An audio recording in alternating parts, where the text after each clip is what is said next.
Hello everyone, welcome back to my channel. So as we are preparing for UGC NET JRF management unit 6 हम cover कर रहे हैं. Already 5 unit हम cover कर चुके हैं.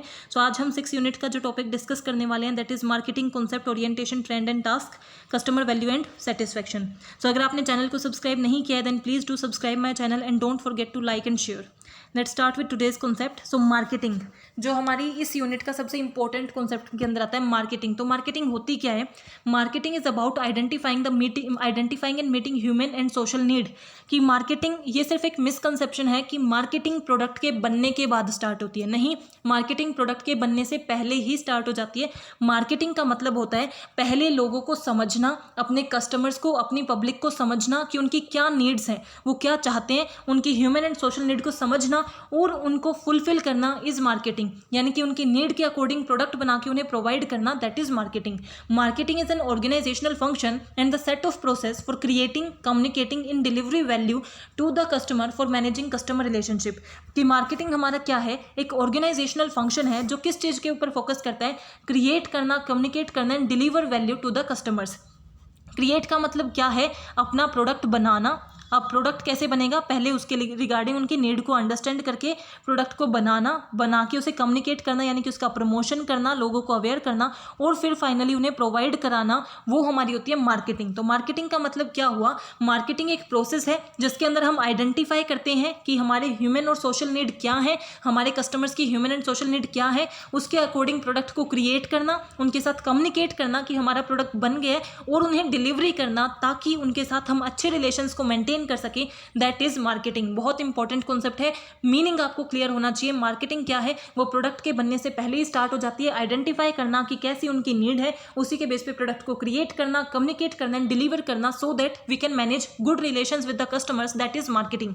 और मार्केटिंग मैनेजमेंट क्या है? Marketing management is science as well as art. कि ये साइंस भी है और आर्ट भी है, जिसके अंदर हम क्या करते हैं? सबसे पहले टारगेट मार्केट को चुनते हैं कि हम किसके लिए किस कस्टमर के लिए प्रोडक्ट बनाएंगे, उनको ग्रो करते हैं. यानी कि जो भी हमने टारगेट मार्केट चुना, अब आपने चुन लिया कि जो आप प्रोडक्ट बनाना चाहते हो वो वुमेन्स के लिए बनाना चाहते हो, आपने चुन लिया. इसका मतलब ये तो नहीं है ना कि वो आके परचेज करने लग जाएंगी. उनको गेट करना, यानी कि उन्हें लेके आना, अवेयर करना, उनको बनाए रखना, रिमेन रखना कि बार बार वो आपसे ही परचेज करती रहें और उस साइज को ग्रो करना. That is marketing management. तो मार्केटिंग मैनेजमेंट क्या है? जो भी हम मार्केटिंग परफॉर्म करते हैं उसकी planning, organising, directing and controlling is marketing management. कि हम जो उसके लिए प्रोडक्ट बना रहे हैं उस चीज़ को प्लान करना कि वो कैसे बनेगा, उसके रिगार्डिंग जो भी उसकी कम्युनिकेशन करनी है उस चीज़ को प्लान करना, उसे कंट्रोल करना कि हम उसी के अकॉर्डिंग वर्क करते रहें. That is marketing management.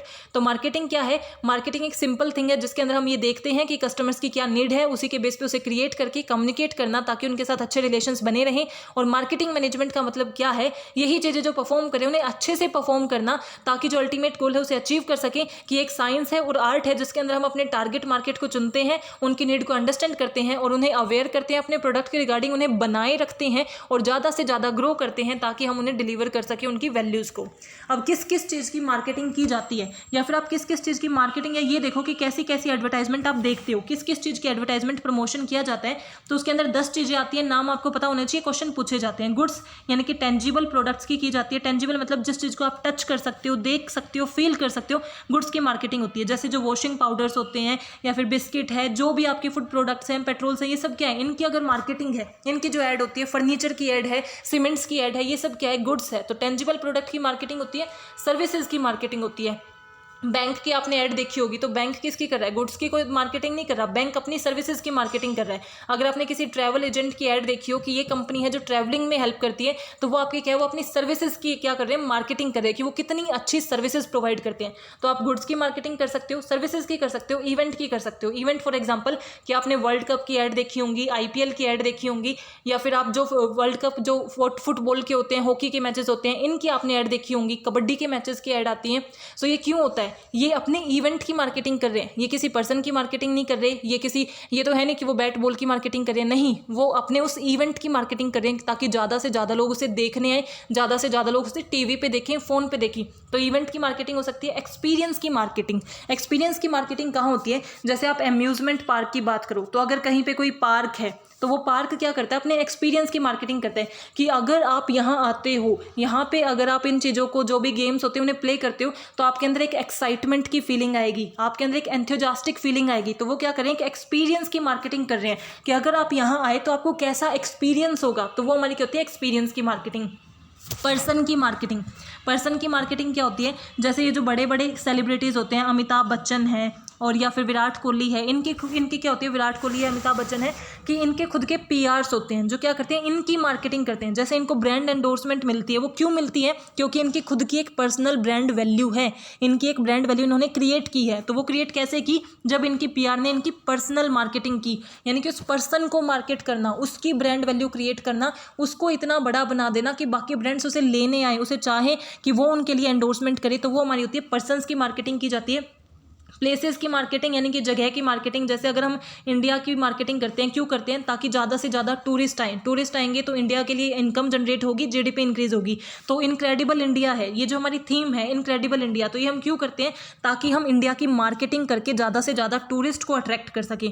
तो प्लेसेस की मार्केटिंग होती है। देन प्रॉपर्टीज़ की मार्केटिंग होती है, जिसके अंदर फाइनेंशियल प्रॉपर्टीज़ भी आ जाती हैं एंड फिजिकल प्रॉपर्टीज़ भी आ जाती हैं। फिजिकल के तो अंदर जैसे लैंड वगैरह है, इनकी मार्केटिंग करना, ऑर्गेनाइजेशंस की मार्केटिंग करना, वो हमारी अलग से भी एक कॉन्सेप्ट होता है। और फाइनेंशियल के अंदर जैसे सिक्योरिटीज़ हैं, शेयर्स है, डिबेंचर्स हैं, इन सब की मार्केटिंग करना, वो हमारी क्या होती है, प्रॉपर्टीज़ की मार्केटिंग करना। तो फाइनेंशियल प्रॉपर्टीज़ की भी मार्केटिंग की जाती है। जैसे म्यूचुअल फंड है, वो क्या कर रहा है, फाइनेंशियल प्रॉपर्टी की मार्केटिंग कर रहा है, तो प्रॉपर्टीज़ की भी मार्केटिंग होती है। देन ऑर्गेनाइजेशन, जब एक ऑर्गेनाइजेशन खुद की मार्केटिंग करती है, फॉर एग्जाम्पल ABC ऑर्गेनाइजेशन है, वो खुद की मार्केटिंग कर रही है, क्यों करती है, ताकि वो ज़्यादा से ज़्यादा जॉब सीकर्स को अट्रैक्ट कर सके, कस्टमर्स को अट्रैक्ट कर सके, अपनी गुडविल को इंक्रीज कर सके।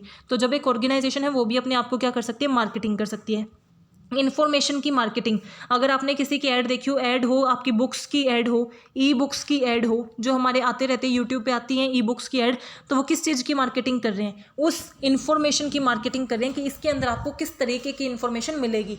तो वो हमारी क्या होती है, इन्फॉर्मेशन की मार्केटिंग। या फिर आपने जब कुछ यूट्यूब चैनल्स की मार्केटिंग होती है, तो वो हमारे क्या है, वो अपनी इन्फॉर्मेशन की मार्केटिंग कर रहे हैं। एंड आइडियाज़ की मार्केटिंग, जैसे नो स्मोकिंग है, सेव ट्रीज़ है, सेव टाइगर्स है, ये सब क्या है, हम किसी एक आइडिया को प्रमोट कर रहे हैं, किसी पर्टिकुलर आइडिया को मार्केट कर रहे हैं, तो वो हमारी क्या होती है, आइडियाज़ की मार्केटिंग। तो किस किस चीज़ की मार्केटिंग हो सकती है, गुड्स की, सर्विसेज की, इवेंट की, एक्सपीरियंसेस की, पर्सन्स की, प्लेस की, प्रॉपर्टी की, ऑर्गेनाइजेशंस की, इंफॉर्मेशन की एंड आइडियाज़ की।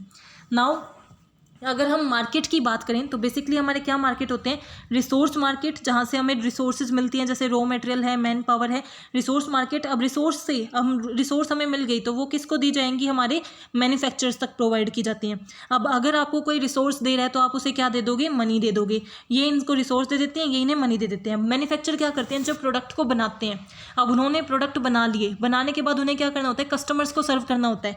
कस्टमर को सर्व करने के लिए वो क्या करते हैं, इंटरमीडियरीज का यूज़ करते हैं, जैसे रिटेलर्स होते हैं, वो छोटे छोटे से रिटेलर्स को बेच देते हैं। तो रिटेलर्स को उन्होंने क्या की, बने हुए गुड्स एंड सर्विसेज बेच दिए, रिटेलर्स ने उनको पैसे दे दिए। सिंपली अब रिटेलर्स क्या है, जैसे शॉप होती हैं, तो वो रिटेलर्स हैं, वो आपको क्या करते हैं, गुड्स एंड सर्विसेज प्रोवाइड करते हैं कंज्यूमर को, आप उनको पैसे दे देते हो।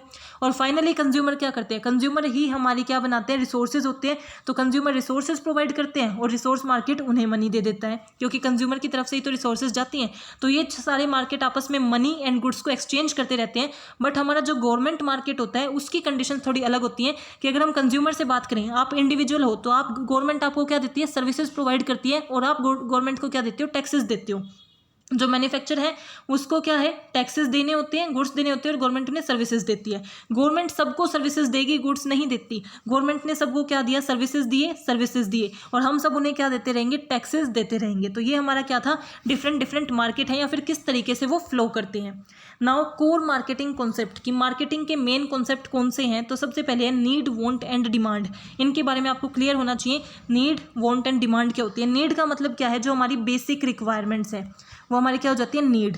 जब हम बेसिक रिक्वायरमेंट, फॉर एग्जांपल आपको भूख लगी है तो वो आपकी क्या है, नीड है। लेकिन भूख लगी और आपको बर्गर ही खाना है, वो आपकी क्या हो गई, वांट।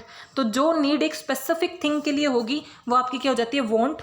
और अगर आपके पास कैपेबिलिटी है, आपकी एबिलिटी है कि आप बर्गर परचेज कर सकते हो, उसी टाइम खा सकते हो, तो वो आपकी क्या बन जाती है, डिमांड।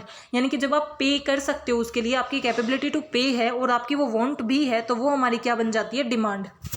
तो नीड हमारी बेसिक रिक्वायरमेंट होती है। वो बेसिक रिक्वायरमेंट अगर किसी स्पेसिफिक थिंग के लिए हो तो वो वांट बन जाती है, और जिस वांट को हम फुलफिल कर सकते हैं वो हमारी डिमांड होती है, और जिस वांट को हम फिलहाल फुलफिल नहीं कर सकते, फॉर एग्जांपल आपकी वांट है कि आपको जैगवार खरीदनी है बट अभी आपके पास उतने पैसे नहीं है, तो वो आपकी क्या है, डिज़ायर है। बट आपकी वांट है कि आपको क्या करना है, आपको स्कॉर्पियो खरीदनी है, बट अब आपके पास उतने पैसे भी हैं, तो वो आपकी क्या हो जाएगी, डिमांड। तो डिमांड क्या है, जो आपके पास उतने पैसे हैं, आप विलिंग हो उसे परचेज करने के लिए, और डिज़ायर क्या होती है कि अभी आपके पास उतने नहीं है बट फ्यूचर में आप उसे परचेज कर सकते हो। अब नीड के टाइप्स क्या क्या होते हैं पता होने चाहिए, इंपॉर्टेंट है। Stated, real, unstated, delight and secret need. इस पे क्वेश्चन आते हैं, प्लीज़ इनको मेंशन कर लेना, इनको कहीं ना कहीं नोट करना। स्टेटेड नीड, स्टेटेड नीड यानी कि फॉर एग्जांपल आप एक कार के शोरूम में गए, वहाँ जो आप बोल के बताते हो कि मुझे मेरी क्या नीड है, उसको हम बोलते हैं स्टेटेड नीड। और इसी जो एग्जाम्पल है इसी से क्वेश्चन पूछा गया था, तो आपको ये पता होना चाहिए। The customer want an inexpensive car, कि कस्टमर ने बोला मुझे एक सस्ती इनएक्सपेंसिव कार चाहिए, तो वो आपकी क्या है, स्टेटेड नीड। वो तो क्या थी, जो आपने बोल के बता दी, उस नीड को बोलते हैं स्टेटेड नीड। रियल नीड क्या है, जो उसकी एक्चुअल नीड है, जो उसकी माइंड में है कि भाई मुझे एक ऑपरेटिंग कॉस्ट ऐसी कार चाहिए जिसके अंदर इतना ज़्यादा प्राइस ना हो, जो कम प्राइस की हो, but a car whose operating cost is not its initial price is low, यानी कि उसकी शुरू की ऑपरेटिंग कॉस्ट कम हो, बाद में मैं शायद EMI पे कर दूँ, तो वो आपकी क्या होती है, रियल नीड। लेकिन अच्छी कार होनी चाहिए। स्टेटेड नीड जो आपने बोल के बताई, रियल नीड जो आपके माइंड में चल रही है। अनस्टेटेड नीड, अनस्टेटेड नीड क्या होती है, जो आप एक्सपेक्ट करते हो, ना तो आप बोल के बताते हो बट आपने एक्सपेक्ट कर रखा है कि ऐसा होगा, कि जिससे हम कार खरीद रहे हैं वो हमें अच्छी सर्विसेज प्रोवाइड करेगा। ऐसा हो सकता है कि वो ऑलरेडी मीन्स जो हमारी कार है उसके अंदर पिल्लोज, सीट, ये सब प्रोवाइड करे, तो वो सब हमारी क्या, अनस्टेटेड नीड, जो हमारी एक्सपेक्ट होती हैं, क्या हम एक्सपेक्ट कर रहे हैं। देन डिलाइट नीड क्या होती है, कस्टमर वुड लाइक, कि ये तो हमने देखो, ये हमने बोल के बता दी, ये एक्चुअल में हमारी क्या नीड है, ये जो हम एक्सपेक्ट करते हैं। डिलाइट का मतलब है कि कस्टमर पसंद करेगा अगर ये चीज़ भी हो गई, उसने एक्सपेक्ट नहीं की बट उसका ये है कि अगर ये हो गया तो मुझे अच्छा लगेगा, मुझे मज़ा आएगा कि अगर ऐसा भी हुआ। Customer would like the dealer to include on board navigation system, कि अगर dealer on board navigation system भी देगा कार्ड के साथ, वो भी डाल देगा, तो वो कस्टमर के लिए अच्छा होगा, कस्टमर उसे पसंद करेगा, तो वो उसके लिए डिलाइट फील करेगा, मतलब सेटिस्फेक्शन से भी ऊपर फील करेगा। वो उसे एक्सपेक्ट भी नहीं करा बट चाहता है कि हो गया तो अच्छा होगा, तो वो हमारी क्या होती है, डिलाइट नीड। और सीक्रेट नीड क्या है, ना तो वो स्टेट कर रहा बट उसके अंदर ही अंदर वो नीड है। इसका मतलब क्या है, वो कार क्यों खरीदना चाहता है, बिकॉज वो अपने फ्रेंड्स में शो ऑफ करना चाहता है कि आप सबके पास बाइक है बट मेरे पास कार है, या फिर मैंने भी कार ले ली, तो वो आपकी क्या है, सीक्रेट नीड है, कि आप सेवी कंज्यूमर हो, आप क्या करना चाहते हो, एक शो ऑफ करना चाहते हो, अपने फ्रेंड्स में दिखाना चाहते हो। तो हमारी स्टेटेड नीड जो हम बोल के बता देते हैं, रियल नीड जो हमारी एक्चुअल में नीड होती है, अनस्टेटेड जो माइंड में है, जो हम एक्सपेक्ट करते हैं, डिलाइट नीड जो एक्सपेक्टेशन से भी थोड़ी ऊपर होती है, और सीक्रेट नीड। देन हमारा क्या होता है, target market positioning and segmentation, जो हमने अभी डिस्कस किया अपनी प्रीवियस वीडियो में। हमने डिस्कस किया था कि जब भी अभी हमने क्या डिस्कस किया कि हम क्या बताते हैं, अपनी नीड, डिमांड और wants. Need, want and demand हमारा पहला कॉन्सेप्ट है। उसके बाद आता है target market positioning and segmentation, जिसका मतलब क्या होता है, हमने ऑलरेडी इसे डिस्कस कर लिया है बट मैं वैसे बता देती हूँ कि सबसे पहले मार्केट को डिवाइड कर देना, क्योंकि आप पूरे मार्केट को टारगेट नहीं कर सकते। उसमें से एक को सेलेक्ट करना जिसे आप टारगेट करना चाहते हो, जिसके लिए आप गुड्स बनाओगे, उनके माइंड में अपनी इमेज क्रिएट करना ही क्या होता है, हमारा STP की सेगमेंटेशन, टारगेटिंग एंड पोजिशनिंग। तो ये भी हमारी मार्केटिंग का इंपॉर्टेंट कॉन्सेप्ट है। तो पहला कॉन्सेप्ट क्या था, need, want and demand. Second हमारा क्या इंपॉर्टेंट कॉन्सेप्ट है, target market positioning and segmentation. Then offering and brand. Offering and brand का मतलब क्या है, जो आप ऑफर करते हो। ऑफर का मतलब क्या, कोई भी प्रोडक्ट एंड सर्विस जो आप अपने कस्टमर्स को ऑफर कर रहे हो, उन्हें सर्व कर सकते हो। और अगर वो ब्रांडेड है, यानी कि एक पर्टिकुलर ब्रांड से वो बिलोंग करता है। अगर वो अनब्रांडेड है तो वो सिर्फ ऑफरिंग रह जाएगी, बट वो ब्रांडेड प्रोडक्ट से है, ब्रांडेड है, तो उसको हम क्या बोलते हैं, brand. Then value and satisfaction. Value का मतलब क्या होता है कि कस्टमर की क्या वैल्यू है उस प्रोडक्ट के रिगार्डिंग, तो उसकी परसीव्ड वैल्यू कैसे निकलती है, वो देखता है कि उसकी कितनी टोटल कॉस्ट आएगी, उस प्रोडक्ट को खरीदने में कितना उसका खर्चा होगा, और उसको मैच करता है उसको कितना बेनिफिट होगा, टोटल बेनिफिट कितना होगा। अगर बेनिफिट ज़्यादा है तभी वो उसे क्या करता है, परचेज करता है। तो वैल्यू हम देखते हैं, वैल्यू हमारा बहुत इंपॉर्टेंट कॉन्सेप्ट है, क्योंकि कस्टमर तभी बाय करेगा जब वैल्यू ज़्यादा होगी। तो कॉस्ट और बेनिफिट का क्या रेशियो है, उसी को हम क्या बोलते हैं, कस्टमर की परसीव्ड वैल्यू। और कस्टमर की अगर परसीव्ड वैल्यू पॉजिटिव है तभी वो क्या करता है, डिसीजन लेता है परचेज करने की। सेटिस्फेक्शन क्या होता है कि कस्टमर सेटिस्फाई है या डिससेटिस्फाई, कस्टमर ने क्या एक्सपेक्ट किया था और क्या उसे एक्चुअल में परफॉर्मेंस मिल रही है। अगर वो सेम है तो सेटिस्फाई है, अगर एक्सपेक्टेशन से ज़्यादा मिल रहा है तो वो क्या होगा, डिलाइट की फॉर्म में होगा, यानी कि बहुत ज़्यादा सेटिस्फाई होगा, ओवर सेटिस्फाई होगा। और अगर जो उसने एक्सपेक्ट किया था उससे कम मिल रहा है, एक्सपेक्टेशन से उसकी ज़्यादा थी लेकिन मिल कम रहा है, तो वो क्या हो जाएगा, डिससेटिस्फाई। तो ये भी हमारे क्या है, कोर कॉन्सेप्ट है कि हमें हमें इन्हें समझ आना चाहिए। तो सबसे पहला कोर कॉन्सेप्ट क्या था, need, want and demand. Then हमारे जो segmentation, targeting and positioning, then offering and brand, value and satisfaction, marketing channel. Marketing channel यानी कि किस पाथ से वो वर्क करते हैं, कम चैनल किस किस तरीके के, डिस्ट्रीब्यूशन चैनल की, अगर ये हमारे क्या है मैन्युफैक्चरर हैं और ये कस्टमर्स हैं तो कस्टमर तक वो कैसे पहुंचेगा, बीच में होलसेलर होगा, एजेंट होगा, रिटेलर होगा एंड देन कस्टमर को पहुंचाएगा, वो हमारे क्या होता है डिस्ट्रीब्यूशन चैनल, यानी कि फिजिकली वो कैसे कस्टमर तक पहुंचेगा। सर्विस चैनल, सर्विसेज हम कैसे उन तक पहुंचाएंगे। और कम्युनिकेशन चैनल कि उनको हम कैसे कम्युनिकेट करेंगे, एडवर्टाइजमेंट करेंगे तो एडवर्टाइजमेंट कर सकते हैं, सेल्स प्रमोशन कर सकते हैं, पर्सनल सेलिंग कर सकते हैं, किस तरीके से किस चैनल को हम यूज़ करेंगे, ये भी हमारा इंपॉर्टेंट कॉन्सेप्ट होता है। Then supply chain. Supply chain तो ऑब्वियसली एक इंपॉर्टेंट कॉन्सेप्ट है। और सप्लाई चेन क्या है, एक पूरी चेन है, यानी कि ये हमारे सप्लायर्स हैं, ये मैन्युफैक्चरर हैं, ये होलसेलर हैं, देन ये रिटेलर है, ये कस्टमर है। तो इस पूरी चेन को हम क्या बोलते हैं, सप्लाई चेन। और इस पूरी चेन को मैनेज करना भी हमारी मार्केटिंग का एक इंपॉर्टेंट कॉन्सेप्ट है। देन कंपटीशन की स्टडी करना कि आप जैसा प्रोडक्ट प्रोवाइड कर रहे हो वैसी और कौन कौन सी ऑर्गेनाइजेशन प्रोवाइड कर रही है, बिकॉज उसी के बेस पे आप अपनी पॉलिसीज एंड स्ट्रेटजीज बिल्डअप करते हो। और एनवायरनमेंट की स्टडी करना। सो ये हमारे क्या है, कोर कॉन्सेप्ट ऑफ मार्केटिंग की मार्केटिंग के अंदर कौन कौन से कॉन्सेप्ट इंपॉर्टेंट है। तो need, want and demand, need के types, target, positioning and segmentation, offering and brand, value and satisfaction, marketing channel, supply chain, competition and environment. Now new marketing realities कि जैसी मार्केटिंग होती थी, मार्केटिंग अब वैसी ही नहीं रही है जैसी वो हुआ करती थी, उससे मार्केटिंग चेंज हो गई है। तो नए ट्रेंड्स क्या क्या हैं कि ग्लोबलाइजेशन, प्राइवेटाइजेशन एंड डीरेगुलेशन, जैसे हम क्या बोल सकते हैं लिबरलाइजेशन, तो इसे हम क्या बोलते हैं LPG भी बोलते हैं, जो कब आया था 1991 में न्यू इकोनॉमिक पॉलिसी के साथ, न्यू इकोनॉमिक पॉलिसी के साथ। तो इसकी वजह से हमारी मार्केटिंग बदल गई है, क्योंकि ग्लोबलाइजेशन का मतलब क्या है, अब ऐसा नहीं है कि एक ही जगह से कस्टमर होंगे, कस्टमर ग्लोबली कहीं से भी हो सकते हैं, इंटरनेशनल कस्टमर भी हो सकते हैं। तो उसी के अकॉर्डिंग आपको मार्केटिंग करनी होती है, सभी की वैल्यूज़ को, एथिक्स को कंसिडर करके। डीरेगुलेशन यानी कि अब आपके ऊपर उतने ज़्यादा रिस्ट्रिक्शंस नहीं रहे, एक ऑर्गेनाइजेशन के ऊपर उतने रिस्ट्रिक्शंस नहीं है, उसके ऊपर जो लॉज थे या फिर जितने भी उसके ऊपर रूल्स लगा रखे थे वो कम हो गए, तो अब वो ज़्यादा फ्रीली वर्क कर सकते हैं, उनको फ्रीडम ज़्यादा मिली हुई है, तो मार्केटिंग भी ज़्यादा फ्री हो गई है। ऐसा नहीं है कि बहुत कम ऐसे एरियाज़ हैं जैसे स्मोकिंग वगैरह है, इन सब चीज़ों पे ही हमारे क्या रिस्ट्रिक्शंस हैं कि इनकी आप एडवर्टाइजमेंट नहीं कर सकते, अदरवाइज बहुत सी फ्रीडम प्रोवाइड कर दी गई है। प्राइवेटाइजेशन यानी कि गवर्नमेंट का कंट्रोल कम हो गया, अब आपको क्या कर दिया गया, प्राइवेट हाथों में ज़्यादा मार्केट है, प्राइवेट जो कंपनीज हैं वो ज़्यादा मार्केट को कवर कर रही हैं in comparison to government companies.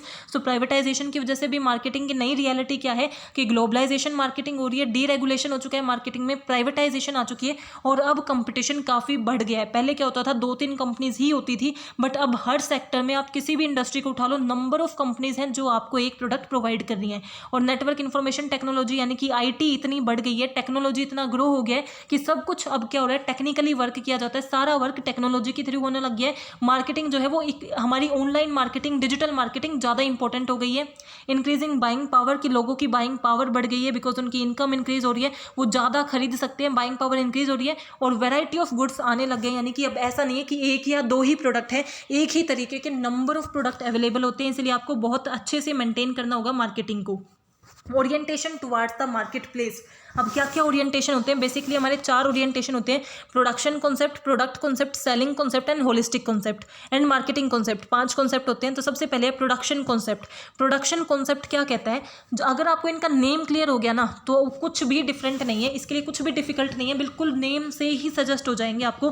Production concept, production concept का मतलब है कि वो ऑर्गेनाइजेशन ये बिलीव करती है, उनका ओरिएंटेशन, उनका मानना ये है कि जितनी ज़्यादा आप प्रोडक्शन करोगे ना, कस्टमर को ऐसा प्रोडक्ट चाहिए जो सस्ता हो और जो उसे ईजिली अवेलेबल हो जाए, यानी कि जैसे जैसे ही उसकी डिमांड हो तभी उसे वो मिल जाए और कम पैसे में मिल जाए, ऐसा प्रोडक्ट उन्हें चाहिए। तो ऐसा प्रोडक्ट करने के लिए आपको क्या करना चाहिए, प्रोडक्शन कॉन्सेप्ट पे फोकस करना चाहिए, यानी कि लार्ज स्केल पे प्रोडक्शन करो, मास प्रोडक्शन करो, बिकॉज जितनी ज़्यादा प्रोडक्शन करोगे तो कॉस्ट आपकी उसके साथ कम हो जाएगी, कॉस्ट कम होगी तो आप उन्हें क्या करोगे, इनएक्सपेंसिव प्रोडक्ट प्रोवाइड कर सकोगे। तो प्रोडक्शन कॉन्सेप्ट किस पे फोकस करता है कि ज़्यादा से ज़्यादा प्रोडक्शन करनी चाहिए, क्योंकि कस्टमर्स को वो प्रोडक्ट चाहिए, कस्टमर प्रेफर करते हैं कि ऐसे प्रोडक्ट हो जो इजीली अवेलेबल हो और इनएक्सपेंसिव हो। प्रोडक्ट पे फोकस नहीं करते, ये प्रोडक्शन पे फोकस करते हैं कि हमें अपनी प्रोडक्शन पे फोकस करना चाहिए कि ज़्यादा से ज़्यादा प्रोड्यूस हम कर सकें।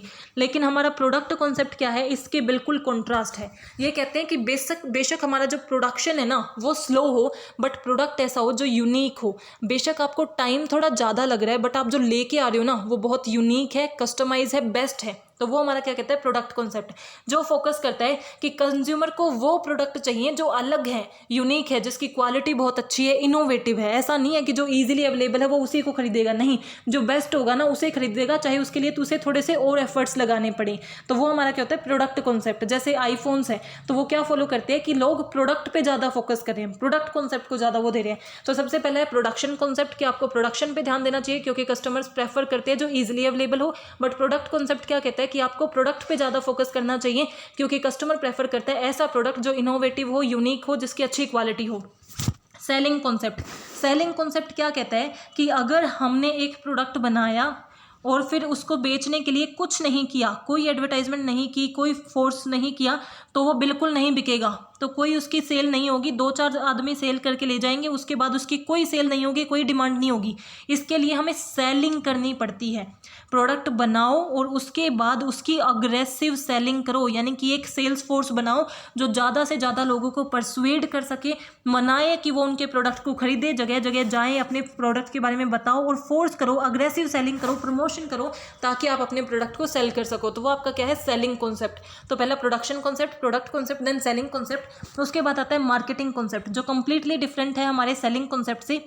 वो क्या कहता है कि अगर आप, जो हमारा सेलिंग कॉन्सेप्ट वो क्या कहता था, मेक एंड सेल, कि प्रोडक्ट बनाओ और फिर अग्रेसिव क्या करो, सेलिंग करो। बट हमारा मार्केटिंग कॉन्सेप्ट क्या कहता है कि सेंस एंड रिस्पॉन्स, कि पहले प्रोडक्ट बनाओ मत, पहले स्टडी करो कि उनको कैसा प्रोडक्ट चाहिए। अगर आपने कस्टमर्स की स्टडी की, पब्लिक की स्टडी की कि उनकी क्या रिक्वायरमेंट है, वैसा प्रोडक्ट आप बनाओगे तो डिमांड अपने आप होगी। तो पहले आप क्या करो, सेंस करो कि उन्हें किस तरीके की डिमांड है, कैसी उनकी रिक्वायरमेंट है, और फिर रिस्पॉन्स में वैसा प्रोडक्ट लेके आओ तो आपकी ऑटोमेटिकली डिमांड होगी। That is marketing concept. And holistic concept क्या है, जो एक पूरी ऑर्गेनाइजेशन को कंसीडर करता है। होलिस्टिक कॉन्सेप्ट क्या बिलीव करता है कि जब पार्ट है, सम ऑफ पार्ट्स,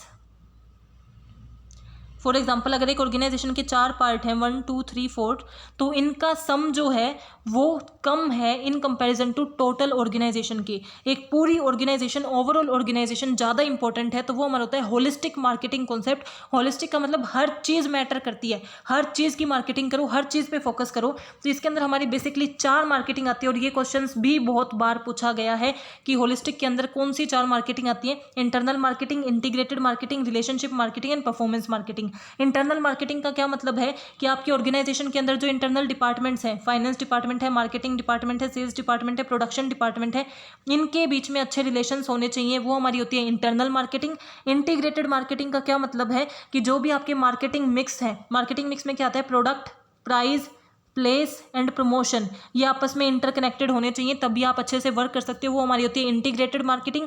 रिलेशनशिप मार्केटिंग यानी कि आपके कस्टमर्स, चैनल्स, पार्टनर, जितने भी आपके स्टेक होल्डर्स हैं उनके साथ आपकी क्या होनी चाहिए, गुड रिलेशंस होनी चाहिए, that is relationship marketing. And performance marketing का मतलब क्या है कि आप अपनी ब्रांड की इक्विटी, कस्टमर इक्विटी क्रिएट करो कि आपके कस्टमर्स आपके पास ही आए, आप इतना अच्छा परफॉर्म करो कि आपके जो सारे कस्टमर्स हैं वो आपके पास आना चाहिए। एनवायरनमेंट के लिए आप अच्छा कर रहे हो, एथिकल काम कर रहे हो, लीगल काम कर रहे हो, कुछ भी इलीगल ना करो, अनएथिकल ना करो।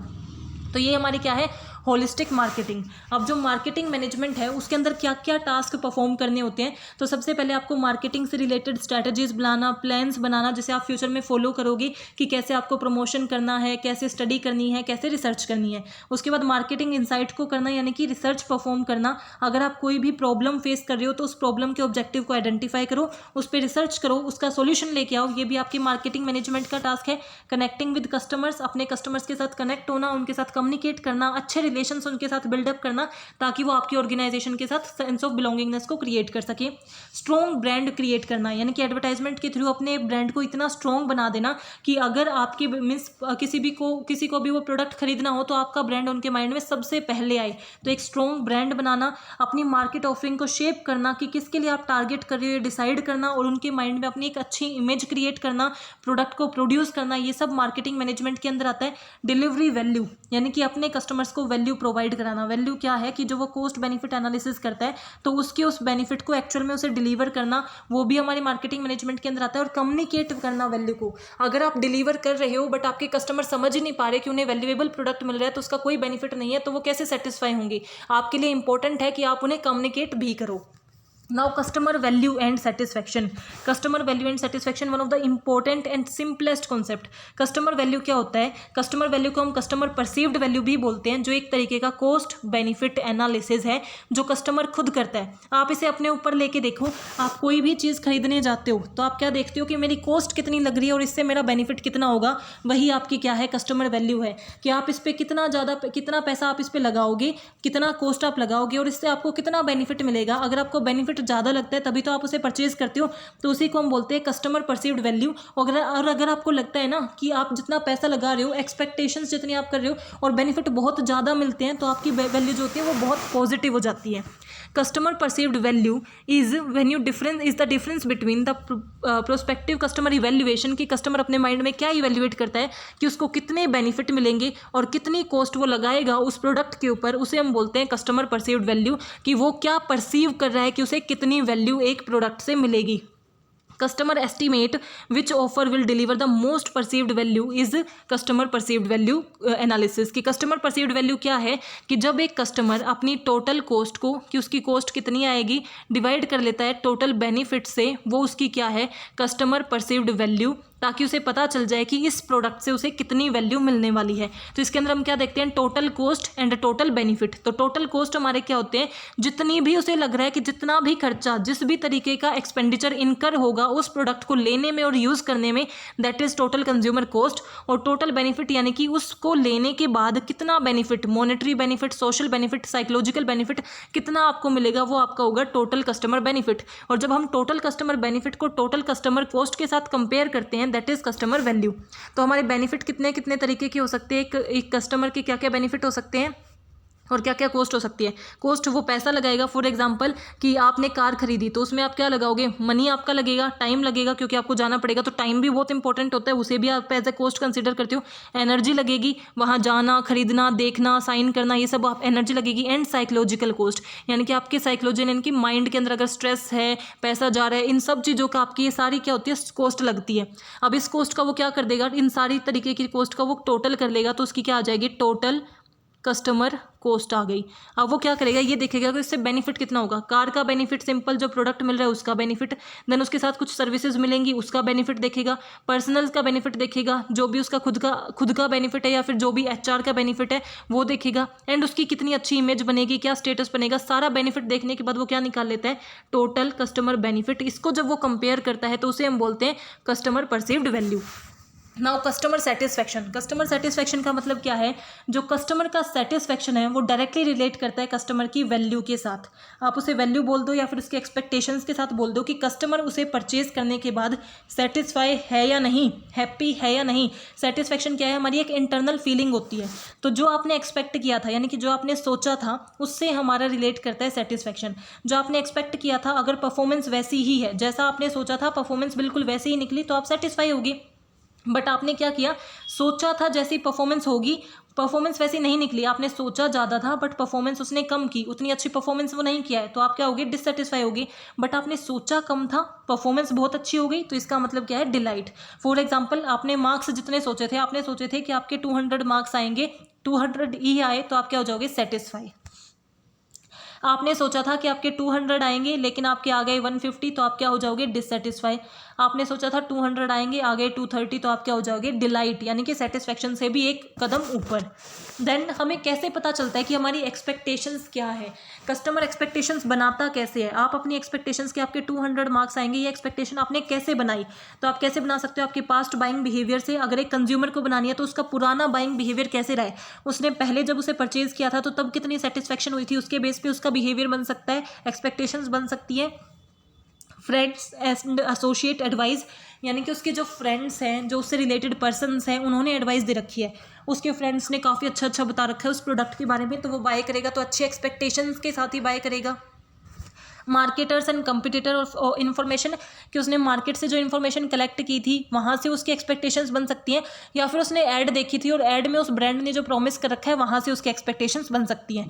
तो ये डिफरेंट एरिया है जहाँ से एक कस्टमर अपनी एक्सपेक्टेशंस बनाता है और उसके बाद उसे अपनी परफॉर्मेंस से कंपेयर करता है। अगर एक्सपेक्टेशन बहुत ज़्यादा है तो वो डिसअपॉइंट होगा, क्योंकि अगर टू मच बहुत ज़्यादा आपने एक्सपेक्टेशन कर लिया तो वो फुलफिल नहीं हो पाएंगे, तो आप डिसअपॉइंट हो जाओगे। और एक्सपेक्टेशंस है ही नहीं तो कोई भी ब्रांड आपके लिए अट्रैक्टिव लगेगा ही नहीं, क्योंकि अगर आपके पास कोई एक्सपेक्टेशंस ही नहीं है तो आप फुलफिल करने की किस चीज़ को सोचोगे। Now how to measure satisfaction. Satisfaction को आप कैसे मेजर कर सकते हो कि आपके कस्टमर सेटिस्फाई हैं या नहीं, तो उसके लिए आप 3 मेजर्स का यूज़ करते हो, marketing insight, periodic survey and mystery shoppers. Marketing insight का मतलब क्या है, मार्केटिंग रिसर्च परफॉर्म करके आप रिसर्च परफॉर्म करते हो, जिसके अंदर आप हर चीज़ की स्टडी करते हो, बिहेवियरल एनालिसिस की स्टडी करते हो। रिसर्च के अंदर आप क्या करते हो, सबसे पहले रिसर्च का ऑब्जेक्टिव डिसाइड करते हो। ऑब्जेक्टिव है कि आपको ये देखना है कि क्या आपके कस्टमर सेटिस्फाई हैं या नहीं है। देन उसके बेस पे आप इन्फॉर्मेशन कलेक्ट करते हो, उस इन्फॉर्मेशन को एनालाइज करते हो एंड देन डिसीजन मेकिंग करते हो। वो हमारी क्या होती है, एक पूरी रिसर्च फॉलो करके ये पता करना कि हमारे जो कस्टमर्स हैं वो सेटिस्फाई हैं या नहीं, उसको हम बोलते हैं मार्केटिंग इनसाइट। पीरियोडिक सर्वे, पीरियोडिक सर्वे का मतलब क्या है, क्वेश्चन एयर प्रिपेयर कर लेना। उस क्वेश्चन एयर के अंदर नंबर ऑफ क्वेश्चन होंगे, जैसे कि क्या आप क्वालिटी से सेटिस्फाई हैं, क्या आपको लगता है कि हमारे प्राइस रीजनेबल है, क्या आपको लगता है कि हम क्वांटिटी इनफ प्रोवाइड कर रहे हैं, और फिर कस्टमर से उन्हें भरवाना। अगर कस्टमर्स के पॉजिटिव रिस्पॉन्स हैं तो वो सेटिस्फाई हैं, अगर नेगेटिव रिस्पॉन्स है तो डिससेटिस्फाई हैं, तो वो पीरियोडिक सर्वे होता है। मिस्ट्री शॉपर्स का मतलब क्या है, एक ऑर्गेनाइजेशन अपॉइंट करती है कुछ मिस्ट्री शॉपर्स को, कुछ पर्सनस को, जो क्या करेंगे, एज अ कस्टमर बिहेव करेंगे। फॉर एग्जांपल जो आपके एक्चुअल कस्टमर्स हैं उन्हीं में से, जो आपके कस्टमर हो सकते हैं उन्हीं में से एक को एज अ मिस्ट्री शॉपर लेना, और वो आपके प्रोडक्ट को परचेज करेगा और उसको कैसा बिहेव हुआ, उसको कैसा फील हुआ वो शेयर करेगा। उसके बेस पे अगर वो सेटिस्फाई है तो हमें लगेगा कि हाँ भाई इसका मतलब हम एक्चुअल में कस्टमर्स की नीड को सेटिस्फाई कर रहे हैं। तो मिस्ट्री शॉपर्स की हेल्प से भी हम क्या कर सकते हैं, मिस्ट्री शॉपर्स क्या करेंगे, ये शॉपर्स होते हैं जो खुद भी परचेज करते हैं, मीन्स खुद हमारे क्या करेंगे, कंज्यूम करके देखेंगे, एज वेल एज जो उसके कस्टमर्स होंगे। फॉर एग्जांपल ये शॉप है, ये हमारा मिस्ट्री शॉपर्स हैं जो क्या करें, खुद तो कंज्यूम करेंगे और अपना एक्सपीरियंस शेयर करेंगे, एज वेल एज उसकी शॉप पे जो कस्टमर्स आएंगे हमारे प्रोडक्ट को खरीदने, उनका क्या रिस्पॉन्स आ रहा है वो भी हमें बताएंगे, सो दैट हमें पता चल जाए कि हमारा कस्टमर जो है वो सेटिस्फाई हो रहे हैं या नहीं हो रहे। नाउ प्राइसिंग डिसीजन, काफ़ी इजी टॉपिक है कि प्राइसिंग का मतलब क्या होता है। प्राइस क्या है, किसी भी प्रोडक्ट को, आपके पास एक प्रोडक्ट एंड सर्विस है, ये ऑर्गेनाइजेशन है, ये अपने कस्टमर्स को सेल कर रही है, तो ये अगर इसे प्रोडक्ट एंड सर्विस दे रही है तो कस्टमर से क्या लेती है, पैसा लेती है ना, मनी लेती है ना। तो एक प्रोडक्ट और सर्विस के कंसिडरेशन में, बदले में जो मनी लिया जाता है उसे हम क्या बोलते हैं, प्राइस ऑफ द प्रोडक्ट। अब हमें प्रोडक्ट के प्राइस को सेट करने के लिए एक कंप्लीट प्रोसेस को फॉलो करना होता है, और वो प्रोसेस सीक्वेंस में फॉलो की जाती है, जिसका पहला स्टेप है कि प्राइसिंग के ऑब्जेक्टिव को डिसाइड करना कि प्राइसिंग का ऑब्जेक्टिव क्या है। तो सबसे पहले हमारी प्राइसिंग का क्या ऑब्जेक्टिव हो सकता है कि हम तो मार्केट में बस सर्वाइव करना चाहते हैं, कि उतना प्राइस चार्ज करें कि बस हमारा जो है जितनी कॉस्ट है वो निकल जाए ताकि हम मार्केट में बने रहें। लेकिन इस टाइम तो हम क्या रखेंगे, प्राइस को कम रखेंगे। बट अगर हमारा जो ऑब्जेक्टिव है वो है मैक्सिमम करंट प्रॉफिट, हम ज़्यादा से ज़्यादा प्रॉफिट अर्न करना चाहते हैं, तो हम प्राइस क्या रखेंगे, हाई रखेंगे। मैक्सिमम मार्केट शेयर, हम ज़्यादा से ज़्यादा मार्केट शेयर को कवर करना चाहते हैं, तो हम प्राइस क्या रखेंगे, लो रखेंगे, क्योंकि हम चाहते हैं पूरा मार्केट हमसे क्या करे, परचेज करे। Then market skimming, market skimming अगर चाहते हैं तो इसका मतलब हम पहले प्राइस क्या रखेंगे, हाई रखेंगे, उसके बाद प्राइस को धीरे धीरे लो रख देंगे। ये हाई क्यों रखते हैं, ताकि ऐसा दिखाएं कि हमारा जो प्रोडक्ट है वो क्वालिटी से बना हुआ है। प्रोडक्ट क्वालिटी लीडरशिप, हमारा ऑब्जेक्टिव हो सकता है कि हम अपनी प्रोडक्ट क्वालिटी लीडरशिप मार्केट के अंदर बनाना चाहते हैं, तो हम एक एवरेज प्राइस चार्ज करते हैं, या फिर इसके अलावा कुछ और ऑब्जेक्टिव हो सकते हैं जिसके बेस पे, जैसे एक ऑब्जेक्टिव कि बस हमारी कॉस्ट निकल जाए, ऐसा ऑब्जेक्टिव हो, या फिर कोई और ऑब्जेक्टिव हो सकते हैं एक ऑर्गेनाइजेशन को, तो प्राइस उसी के बेस पे सेट होते हैं। तो सबसे पहले जो पहला स्टेप होता है सेटिंग द प्राइस के अंदर, वो क्या होता है कि आप अपनी ऑर्गेनाइजेशन का ऑब्जेक्टिव देख लो। बिकॉज प्राइसिंग क्या है कि जिस अमाउंट पे आप अपने प्रोडक्ट एंड सर्विसेज को बेचते हो वो आपके प्राइस होते हैं। तो प्राइस आपको बहुत सोच समझ के सेट करने चाहिए, तभी तो आपके कस्टमर परचेज करेंगे, क्योंकि बहुत ज़्यादा प्राइस होते हैं तो कस्टमर सोचते हैं हम अफोर्ड ही नहीं कर पाते। बहुत कम प्राइस आप रख लेते हो तो कस्टमर को लगता है कि इसकी क्वालिटी पक्का अच्छी नहीं मिलेगी, इसीलिए प्राइस इतने कम है। तो बहुत अच्छे से आपको प्राइस सेट करने होते हैं, जिसके लिए सबसे पहले आपको उसका ऑब्जेक्टिव देखना होता है। ऑब्जेक्टिव के बाद आप देखते हो कि उसकी डिमांड कितनी है, मीन्स आप डिमांड के बेस पे, जैसे डिमांड और प्राइस का क्या रिलेशन होता है, डिमांड अगर ज़्यादा है तो प्राइस कम रखते हैं, अगर डिमांड कम है तो हम प्राइस ज़्यादा हो जाते हैं। मीन्स प्राइस अगर ज़्यादा होंगे तो डिमांड, इस तरीके से हम क्या करते हैं उसको डील करते हैं कि अगर हमारे प्राइस ज़्यादा हैं तो डिमांड क्या होगी, कम होगी, इन्वर्स रिलेशन है। और अगर प्राइस कम है तो डिमांड क्या होगी, ज़्यादा होगी। तो इसी के अकॉर्डिंग हमें क्या, जब भी हम प्राइस सेट करते हैं हमें देखना चाहिए कि हमारी डिमांड कितनी है। तो सबसे पहले हम क्या करेंगे, डिमांड को एस्टिमेट करेंगे कि कितनी डिमांड है हमारे प्रोडक्ट की। जो हम कैसे एस्टिमेट कर सकते हैं, सर्वे कर सकते हैं, क्वेश्चनेयर के थ्रू देख सकते हैं, प्राइस एक्सपेरिमेंट करके देख सकते हैं, ऊपर नीचे करके देख सकते हैं प्राइस को थोड़ा कि डिमांड में चेंज हो रहा है या नहीं। और स्टैटिस्टिकल एनालिसिस यानी कि कुछ ऐसे मेथड्स फॉर्मूलेज को यूज़ करके, जैसे डिमांड फोरकास्टिंग के फॉर्मूले होते हैं, उनके बेस पे हम क्या करेंगे, अपनी एस्टिमेट करेंगे डिमांड कितनी होगी। और फिर प्राइस सेंसिटिविटी को देखेंगे। प्राइस सेंसिटिविटी का मतलब क्या होता है कि हमारे कस्टमर्स का क्या रिएक्शन आता है अगर हम प्राइस चेंज करते हैं। अगर प्राइस के थोड़ा सा चेंज होने पे, थोड़ा सा इंक्रीज होने से डिमांड में बहुत ज़्यादा चेंज आ रहा है, इसका मतलब क्या है, हमारे कस्टमर्स बहुत ज़्यादा सेंसिटिव हैं, उसके रिगार्डिंग बहुत ज़्यादा कंसर्न है। तो हम प्राइस सेंसिटिविटी देखते हैं और उसी के बेस पे हम क्या करते हैं, प्राइस डिसाइड करते हैं। क्योंकि अगर हमारे कस्टमर ऐसे हैं कि अगर हमने 5 रुपये भी चेंज किए ना तो हमारे कस्टमर छोड़ के चले जाएंगे और दूसरे का परचेज करेंगे, तो हम प्राइस चेंज नहीं कर सकते। तो हम प्राइस सेंसिटिविटी को चेक करते हैं, डिमांड को चेक करते हैं और तभी देखते हैं कि हमें प्राइस इंक्रीज करना है या नहीं। बट कुछ केस में क्या होता है कि प्राइस सेंसिटिविटी होती ही नहीं, यानी कि कस्टमर हम कितना ही प्राइस इंक्रीज कर लेते हैं, प्राइस इंक्रीज करने पे भी डिमांड उतनी ही बनी रहती है, उसमें ना कोई चेंज आता है। तो वो क्यों होता है, क्योंकि या तो हमारे कस्टमर ने नोटिस ही नहीं किया कि हमने प्राइस को इंक्रीज किया, वो इतना ध्यान नहीं दे रहे कि पहले प्राइस कितना था और अब कितना है, या फिर उस जो प्रोडक्ट है उसके कोई सब्सटीट्यूट ही नहीं है। फॉर एग्जाम्पल, जो एक ऑर्गेनाइजेशन प्रोडक्ट बना रही है वैसा प्रोडक्ट कोई और बना ही नहीं रहा, तो चाहे कितने ही प्राइस हो वो पे तो करेंगे ही, तो डिमांड बनती रहेगी। प्राइस ओनली स्मार्ट, जो उनकी टोटल इनकम है, टोटल जो कॉस्ट है, फॉर एग्जांपल वो 20,000 स्पेंड कर सकते हैं, प्राइस हमारे पहले 10 थे, पहले 5 थे, अब 10 हो गए, तो उनको लगता है इतना कुछ खास डिफरेंस आ नहीं रहा, क्योंकि उनकी अमाउंट का वो बहुत छोटा सा पार्ट है, तो उनके लिए कोई सेंसिटिविटी नहीं होती। और जब उन्हें ये लगता है कि प्राइस जो बढ़ रहे हैं वो जस्टिफाइड है, भाई इन्फ्लेशन बढ़ रही है, महंगाई हो रही है, तो ये भी बढ़ाएंगे, तो हमें जस्टिफाइड लगता है, तो तब भी हम क्या करते हैं, सेंसिटिविटी नहीं होती। तो सबसे पहले हमने क्या देखा कि ऑब्जेक्टिव क्या है प्राइस को सेट करने का, फिर हम डिमांड को डिटरमाइन करते हैं, क्योंकि डिमांड के बेस पे ही हम प्राइस को सेट करते हैं। डिमांड के अंदर हम सर्वे के थ्रू, एक्सपेरिमेंट के थ्रू डिमांड डिटरमाइन करके उसकी सेंसिटिविटी को देखते हैं। ऐसे कुछ फैक्टर्स जो लीड करते हैं कि प्राइस सेंसिटिविटी कम हो, तो क्या होता है उसमें कि हमारा प्रोडक्ट जो है सबसे डिफरेंट है। तो अगर हमारा प्रोडक्ट डिफरेंट होगा, उसके सब्सटीट्यूट नहीं होंगे, या फिर लोग जो हैं वो अवेयर ही नहीं है सब्सटीट्यूट के बारे में, तो हमारा क्या होगा, प्राइस सेंसिटिविटी कम होगी। हम प्राइस को इंक्रीज भी कर देंगे तो कस्टमर फिर भी बाय करेंगे, क्योंकि हमारा प्रोडक्ट क्या है, डिफरेंट है, जिसकी सब्सटीट्यूट नहीं है, या फिर उसके सब्सटीट्यूट के साथ उसे ईजिली कंपेयर नहीं किया जा सकता। जो हम स्पेंड कर रहे हैं वो बहुत स्मॉल पार्ट है, यानी कि वो कॉस्ट बहुत छोटी है, इनकम का बहुत छोटा सा पार्ट है, तो वो इतना ध्यान नहीं देंगे, सेंसिटिविटी कम होगी। या फिर कोई और, जब आप खुद परचेज कर रहे होते हो ना, तो आपको लगता है हाई इतने पैसे स्पेंड कर रहे हैं तो हम नहीं करते हैं, भाई इनका प्राइस बढ़ गए हैं, बट आपको कोई और दिला रहा है गिफ्ट, एज ए गिफ्ट, तो आप नहीं देखते पहले कितना था अब कितना था, आपको कोई फर्क नहीं पड़ता, क्योंकि पैसे तो किसी और की जेब से जा रहे हैं। तो वो भी हमारा क्या करता है, प्राइस सेंसिटिविटी के पीछे फैक्टर है। या फिर हमारे क्या होते हैं कि हमें ये लगता है कि भाई हमारी जो क्वालिटी है, प्रेस्टीज, वो भी तो इतनी अच्छी है, तो हमारे प्राइस भी ज़्यादा ही होंगे। तो ये सारे फैक्टर हैं जो लीड करते हैं कि प्राइस सेंसिटिविटी कम हो। तो सबसे पहले हमने ऑब्जेक्टिव देखा, ऑब्जेक्टिव के बाद हमने डिमांड देखी, डिमांड के बाद हम देखते हैं कॉस्ट, क्योंकि सबसे पहले तो ये देखा भाई ऑब्जेक्टिव, उसके हिसाब से हम प्राइस बनाएंगे। फिर देखेंगे डिमांड, क्योंकि डिमांड और प्राइस का रिलेशन होता है, तो डिमांड की स्टडी करनी जरूरी है। फिर देखते हैं कि हमारी कॉस्ट कितनी आई है, भाई कॉस्ट तो कवर हो कम से कम हमारे प्राइस में, तो कॉस्ट को देखते हैं। कॉस्ट में हमारी क्या देखी जाती है, टोटल कॉस्ट कितनी आई है, variable cost, fixed cost and total cost. तो टोटल कॉस्ट क्या होती है, प्लस होता है, यानी कि एक कंबाइन है वेरिएबल कॉस्ट का और फिक्स्ड कॉस्ट का। फिक्स्ड कॉस्ट कैसी कॉस्ट है कि हम कितनी ही प्रोडक्शन कर ले वो चेंज नहीं होगी। जैसे रेंट है, अगर आपको वो हर महीने का 10,000 देना है तो वो 10,000 ही देना है, चाहे आप 100 यूनिट बनाओ या 1000 यूनिट बनाओ। बट वेरिएबल कॉस्ट कैसी है, जितनी ज़्यादा आप प्रोडक्शन करोगे उतनी ज़्यादा वो चेंज होगी, जितनी ज़्यादा सेल्स करोगे उतनी ज़्यादा चेंज होगी।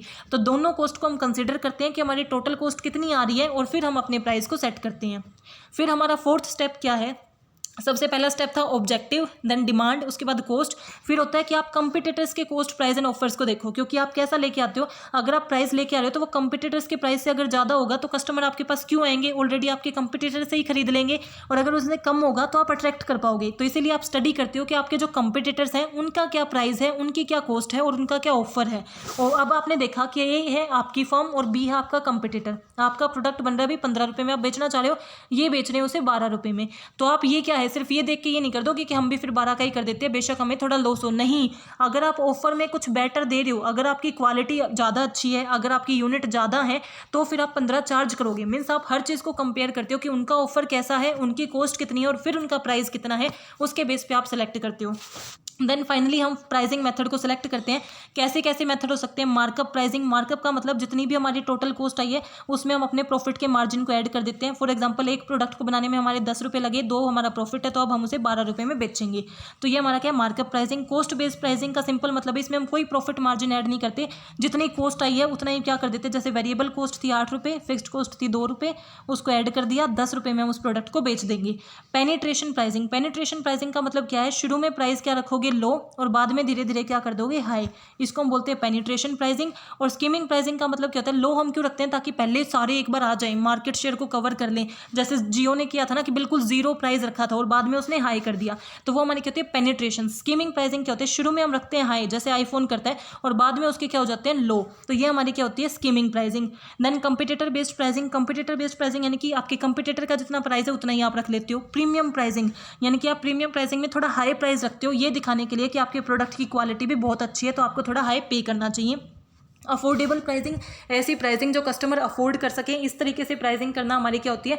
Affordable pricing. देन हमारी होती है साइकोलॉजिकल प्राइसिंग। साइकोलॉजिकल प्राइसिंग का मतलब ऐसी प्राइसिंग रखना जो कस्टमर्स के माइंड को इन्फ्लुएंस करे, उनकी साइकोलॉजी को इन्फ्लुएंस करे। साइकोलॉजिकल प्राइसिंग और ऑड इवन प्राइसिंग एक ही कंसिडर की जाती है, उनके मीन्स अल्टरनेटिव नेम है ये। तो इसका मतलब क्या है? जैसे आपको देखा होगा आपने 499, 999, तो ये आपके क्या है? ये 1000 ही हो गया ना, 1 रुपये ही कम है, बट फिर भी वो क्यों करते हैं? वो हमारे माइंड के साथ खेलते हैं, क्योंकि हमें 999 छोटा लगता है 1000 से बहुत ज़्यादा, कि वो ये तो इसके अंदर पड़ रहा है, वो उसकी बड़ा हो गया। तो वो हमारे क्या होते हैं? साइकोलॉजिकल प्राइसिंग, यानी कि आप कस्टमर के माइंड के साथ खेल रहे हो। Then product pricing, by product pricing हमारा क्या होता है कि जो प्रोडक्ट हम यूज़ करें उसके बाद जो रिमेन बच जाता है, जैसे कि फॉर एग्जाम्पल आप शुगर केन है, गन्ना जो है, उसका जो बाय प्रोडक्ट जो बच जाता है, उसके लिए उसके अकॉर्डिंग भी आप प्राइसिंग करते हो, क्योंकि उसको भी किसी ना किसी चीज़ में यूज़ किया जाता है। वो भी जो वेस्ट होता है उसे भी आप क्या कर सकते हो? सेल कर सकते हो। तो उसके बेस पे प्राइसिंग करना, that is by product pricing. Bundle pricing का मतलब क्या होता है? जैसे पैकेज प्राइसिंग नहीं होती, जैसे आप अपने फ़ोन का देखो, वो आपकी बंडल प्राइसिंग को यूज़ करते हैं कि अगर आप सिर्फ कॉल का कराओगे तो 50 रुपीज़ का हो गया, call plus 1.5 GB per day, call plus 2 GB per day. तो ये आपका क्या है? बंडल, यानी कि किस तरीके से आपको परचेज करना है। बंडल्स में आपको ऑप्शंस मिलेंगे, that is bundle pricing. Optional feature pricing, optional feature का मतलब क्या होता है कि आपके पास ऑप्शन है कि आपको वो चाहिए या नहीं। एक प्रोडक्ट आप खरीद रहे हो ए, बी उसका क्या है? ऑप्शनल है, आपको चाहिए। जैसे हम वही एग्जांपल फिर से ले सकते हैं कि ये तो आपको क्या है? कॉलिंग का तो है ही है, ये आपका ऑप्शन है कि आपको 1 GB पर डे चाहिए या नहीं। अगर आप इसे लेते हो तो प्राइस थोड़े हाई होंगे, इसे लेते हो तो प्राइस कम होंगे।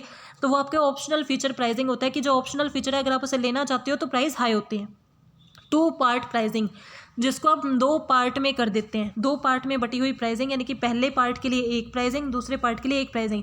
जैसे आप स्पॉटिफाई को करो तो उसके लिए क्या है? पहले के लिए 0 प्राइसिंग है अगर आपको सिंपल यूज़ करना है, बट प्रीमियम के लिए क्या है? प्राइस आपको देने पड़ेंगे। तो वो हमारी क्या है? 2 पार्ट प्राइसिंग। सिमिलरली कोई ऐसी ऑर्गेनाइजेशन हो जो पहले पार्ट के लिए अलग प्राइसिंग और दूसरे के लिए, यानी कि ये जो दूसरा पार्ट है उसके लिए अलग प्राइसिंग दे, तो वो हमारी क्या होती है? 2 part pricing. Target return pricing, कि आप कितना चाहते हो कि आपका रिटर्न कितना हो। आप चाहते हो आपका रिटर्न ऑन इन्वेस्टमेंट अगर 5% हो, तो उसी को आप अपने फॉर्मूले में पुट करके देखोगे कि अगर हम चाहते हैं 5% रिटर्न हो, तो 5% अगर रिटर्न चाहते हैं तो कितना प्राइस हमें सेट करना चाहिए, उसके बेस पे हम प्राइस सेट करते हैं, उसे हम बोलते हैं target return pricing. Then perceived value pricing, perceived value का सिंपल सा मतलब है कि कस्टमर की क्या परसीव्ड वैल्यू है उसके बेस पे प्राइस करना। परसीव्ड वैल्यू क्या होती है? वो अपनी टोटल कॉस्ट एस्टिमेट करता है और टोटल बेनिफिट एस्टिमेट करता है। तो कस्टमर ने कितनी टोटल कॉस्ट एस्टिमेट की है उसके बेस पे प्राइसिंग करना हमारी क्या होती है? Perceived value pricing. तो इन डिफरेंट मेथड में से वो एक मेथड चुन लेता है जिसके बेस पे उसे प्राइसिंग करनी होती है। वो क्या करता है? सेलेक्ट करता है फाइनल मेथड को और उसे को एज अ प्राइस यूज़ कर लेता है। वो जो फाइनल मेथड सेलेक्ट करेगा वो 3 चीज़ों के अकॉर्डिंग करेगा कि उसकी बाकी जो मार्केटिंग एक्टिविटीज़ है उसका क्या इम्पैक्ट है, जैसे कि प्रोडक्ट है, प्लेस है, प्रमोशन है, इन सबको कंसिडर करके प्राइस को सिलेक्ट करेगा। कंपनी की क्या प्राइसिंग पॉलिसी है उस पॉलिसी को फॉलो करते हुए सिलेक्ट करेगा, और वो प्राइस सिलेक्ट करने से बाकी पार्टीज पे क्या इंपैक्ट पड़ेगा, इन तीनों चीज़ों को कंसिडर करेगा। देन फाइनल प्राइस को वो सिलेक्ट करेगा और ऐसे हमारा प्राइस जो है वो सेट हो जाता है। तो प्राइसिंग में सबसे पहले हमें ऑब्जेक्टिव को देखना होता है, उसके बाद डिमांड, डिमांड के बाद कॉस्ट, फिर एक मेथड सेलेक्ट करते हैं और फिर उसको फाइनली यूज़ कर लेते हैं। So I hope you are clear with this topic. If you have any doubt please mention in comment section. Thank you, keep supporting.